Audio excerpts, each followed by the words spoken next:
Ate Marie, saan ba tayo pupunta?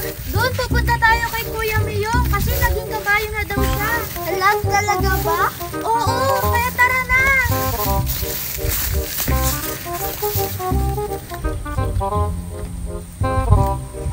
Ate Marie, asan si Kuya Miyong dito?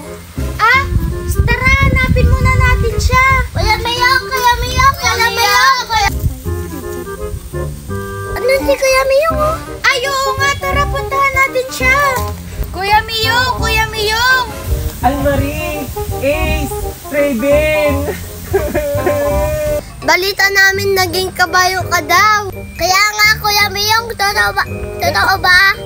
Kuya Miyong, ipakita mo yung mukha mo, please. Nahihiya akong magpakita sa inyo. Baka laitin niyo ako eh. Hindi, promise. Promise! Hindi, promise! Sige, sige.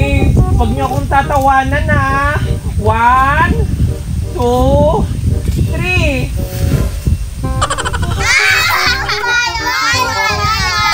Grabe naman kayo, Almarie, Ace, Raven. Sabi nyo, hindi nyo ako tatawanan. Nag-promise pa kayo. Tatawanan nyo na naman pala ako. Awing ka, Kuya Miyong.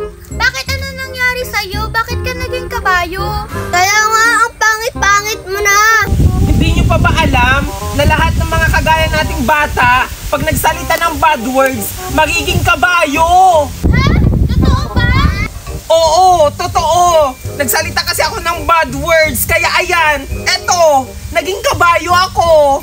Ah, Raven! Try mo nga magsabi ng bad words. Tignan natin kung totoo yung sinasabi ni Kuya Miyong. O sige, sige. Visit. Hala, totoo nga. Naging kabayo na si Raven.